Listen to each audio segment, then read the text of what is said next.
भगवान शिव के अंश जालंधर की कथा। हर हर महादेव साथियों, आज हम आपको महादेव के एक ऐसे अंश की कथा सुनाने जा रहे हैं जिसका वध कर पाना स्वयं नारायण यानी कि भगवान विष्णु के लिए भी बहुत जटिल कार्य था। हम आज आपको भगवान शिव की क्रोध अग्नि से निकले जालंधर की कथा सुनाने जा रहे हैं। तो इस जालंधर का जन्म कैसे हुआ था और क्यों महादेव को अपने ही अंश का वध करना पड़ा था, ये सब जानने के लिए हमारी इस वीडियो को अंत तक जरूर देखिएगा। साथ ही अगर अब तक आपने हमारे चैनल को सब्सक्राइब नहीं किया है तो इसे सब्सक्राइब करके बेल आइकन को जरूर दबा लें ताकि हमारी आगे आने वाली कोई भी भक्ति की कथा आपसे कभी भी मिस ना हो। तो चलिए महादेव का नाम लेकर इस कथा को आगे बढ़ाते हैं। साथियों, पौराणिक कथाओं में यह उल्लेख मिलता है कि जब एक बार इंद्रदेव गुरु बृहस्पति के साथ भगवान शिव के दर्शन के लिए जा रहे थे, तब भगवान शिव ने इंद्रदेव की परीक्षा लेने की सोची और इंद्रदेव और गुरु बृहस्पति के मार्ग में एक साधु का वेश धारण करके ध्यान करने बैठ गए। इंद्रदेव ने इस नए साधु को पहली बार वहां पर देखा था, इसलिए उन्होंने साधु से पूछा, हे ऋषिवर, आप कौन हैं? आपको पहले तो यहां कभी नहीं देखा। महादेव इंद्रदेव की परीक्षा लेना चाहते थे, इसलिए उन्होंने उनके प्रश्न का कोई भी उत्तर नहीं दिया और अपने ध्यान में ही लीन रहे। इंद्रदेव ने एक बार पुनः उनसे प्रश्न किया, हे मुनिवर, मैं आपसे कुछ पूछ रहा हूं, कृपया अपना परिचय दें। साधु रूपी महादेव ने जब इस बार भी इंद्रदेव के प्रश्न का कोई जवाब नहीं दिया तो इंद्रदेव अत्यंत क्रोधित होते हुए कहते हैं, मैं सब कुछ समझ रहा हूं गुरु बृहस्पति, ये जरूर ही कोई असुरों द्वारा भेजा गया बहरूपिया है। ये हमारे मार्ग पर बैठकर हमें महादेव से मिलने जाने से रोकना चाहता है। इसे तो मैं अभी सबक सिखाता हूं। ऐसा कहकर इंद्रदेव तुरंत ही अपने वज्र अस्त्र का आवाहन कर लेते हैं, लेकिन इससे पहले कि वो साधु रूपी भगवान शिव पर प्रहार कर पाते, उससे पहले ही वो साधु रूपी महादेव अपनी आंखें खोल लेते हैं। इंद्र द्वारा किए गए दुर्व्यवहार से महादेव अत्यंत क्रोधित हो उठते हैं और उनका ये क्रोध उनके नेत्रों में साफ तौर पर झलक जाता है। उनके नेत्र रक्त की तरह लाल हो चुके थे। ये सब देखकर पास खड़े गुरु बृहस्पति को यह समझने में तनिक भी देर नहीं लगी कि उस साधु रूप में कोई और नहीं बल्कि महादेव ही थे। क्षमा करें महादेव, क्षमा करें। इंद्रदेव, आपने साधारण साधु समझकर जिन पर वज्रास्त्र उठाने की चेष्टा की है वो कोई और नहीं बल्कि स्वयं महादेव ही हैं। कृपया हमें क्षमा करें महादेव, क्षमा करें। गुरु बृहस्पति की बात सुनकर इंद्रदेव के पैरों तले जमीन खिसक चुकी थी और साधु रूपी महादेव का क्रोध देखकर वो थर थर कांपने लगे थे। क्षमा करें महादेव, क्षमा करें। आज अनजाने में मैंने आपका इतना बड़ा अपमान किया है, किंतु कृपया मेरी इस भूल को नादानी समझकर मुझे माफ कर दे महादेव, माफ करें मुझे। कृपया शांत हो जाइए, वरना आपकी एक क्रोध अग्नि मुझे जलाकर भस्म कर देगी। महादेव ने गुरु बृहस्पति और इंद्रदेव की प्रार्थना को स्वीकार तो कर लिया, लेकिन उनकी क्रोध अग्नि इतनी आसानी से शांत नहीं होने वाली थी, इसलिए उन्होंने अपनी क्रोध अग्नि को समुद्र में विलीन करके इंद्रदेव को क्षमा कर दिया। लेकिन उनकी क्रोध अग्नि इतनी ज्यादा शक्तिशाली थी कि उस क्रोध अग्नि से पानी में ही एक बच्चे का जन्म होता है। नवजात शिशु के रोने की आवाज इतनी भयानक थी कि उसके रोने मात्र से समस्त संसार भयभीत हो उठा और उसके रोने की आवाज लगातार बढ़ती ही जा रही थी। इसका उपाय ढूंढने के लिए सभी देवता भगवान ब्रह्मा के पास आ जाते हैं। प्रभु, अब इस बालक का आप ही कुछ उपाय कर सकते हैं, क्योंकि इस नवजात शिशु को संभालना हमारे बस की बात नहीं है और यदि इसने अपना रोना बंद नहीं किया तो समस्त संसार में प्रलय भी आ सकती है। देवताओं की प्रार्थना सुनकर भगवान ब्रह्मा तुरंत ही बालक के पास जाते हैं और उसे पानी से निकालकर अपनी गोद में ले लेते हैं। लेकिन जब वो उस बालक को अपनी गोद में लिए होते हैं तभी वो बालक भगवान ब्रह्मा के गले को कसकर पकड़ लेता है। यहाँ तक कि दर्द के कारण भगवान ब्रह्मा की आंखों से आंसू तक आ जाते हैं और तब भगवान ब्रह्मा कहते हैं, आज तुम्हारे बल से मेरे नेत्रों से आंसू बह निकले हैं। अतः मैं तुम्हें इससे संबंधित ही एक नाम देना चाहता हूं।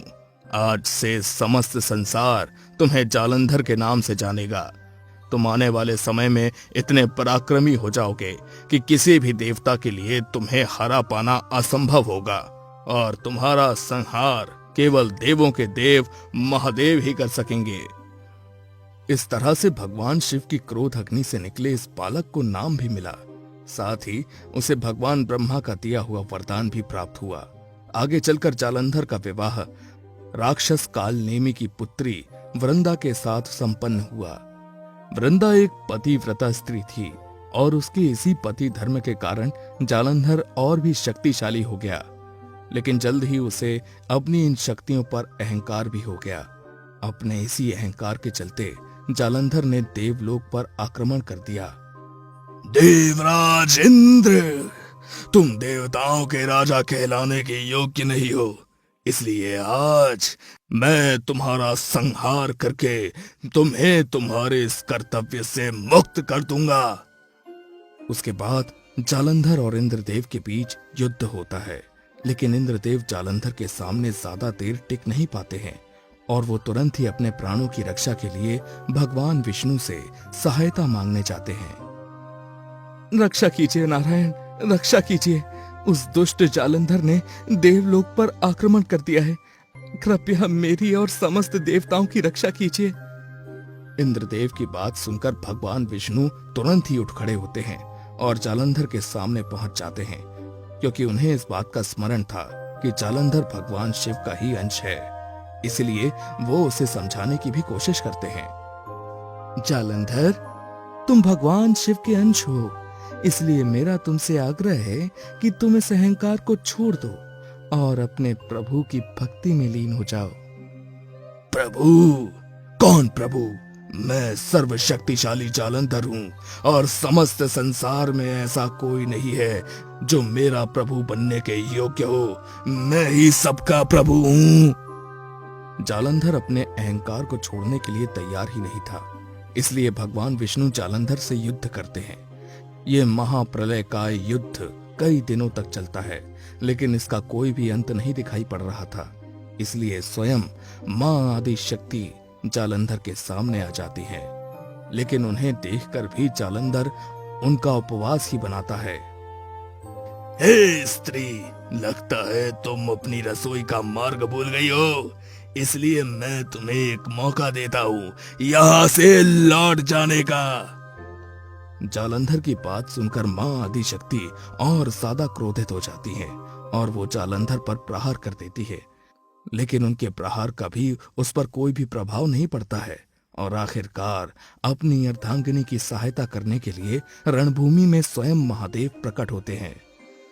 हे जालंधर, तुम मेरी क्रोध अग्नि से निकले हुए अंश हो, अर्थात मेरे ही पुत्र हो, किंतु जिस तरह से तुमने आज नारायण एवं मेरी अर्धांगिनी स्वयं आदि शक्ति का उपहास बनाया है, उसकी वजह से आज तुम पुनः मेरी क्रोध अग्नि देखोगे और उसी में विलीन हो जाओगे। इस संसार में ऐसा कोई भी नहीं हुआ जो मुझे हरा सके, फिर वो चाहे नारायण हो, आदि शक्ति हो या फिर आज स्वयं ही क्यों ना हो महादेव। आज आपका अंत करके मैं संसार में आपसे भी उच्च स्थान प्राप्त कर लूंगा। इसके बाद जालंधर और महादेव में भी महाप्रलयकारी युद्ध हो जाता है। महादेव क्रोधित होकर अपने त्रिशूल से एवं अन्य सभी प्रकार के प्रहार करते हैं, किंतु भगवान ब्रह्मा के दिए हुए वरदान एवं वृंदा के पतिव्रत की शक्ति के चलते उसे कुछ भी नहीं हो रहा था। ऐसे में भगवान शिव विष्णु जी से पूछते हैं, हम आखिर इसका अंत क्यों नहीं कर पा रहे हैं? इसके लिए हमें क्या उपाय करना चाहिए? जालंधर की पत्नी वृंदा एक पतिव्रता स्त्री है और उसी की शक्तियों के कारण ये सभी प्रकार के प्रहारों से बच जाता है। जालंधर का अंत करने के लिए सबसे पहले वृंदा के पतिव्रत को तोड़ना होगा। इसके बाद भगवान विष्णु वृंदा का पतिव्रता व्रत तोड़वाने के लिए जालंधर का ही वेश धारण करके वृंदा के पास चले जाते हैं, जिससे वो वृंदा का पतिव्रता व्रत तोड़ने में भी सफल हो जाते हैं।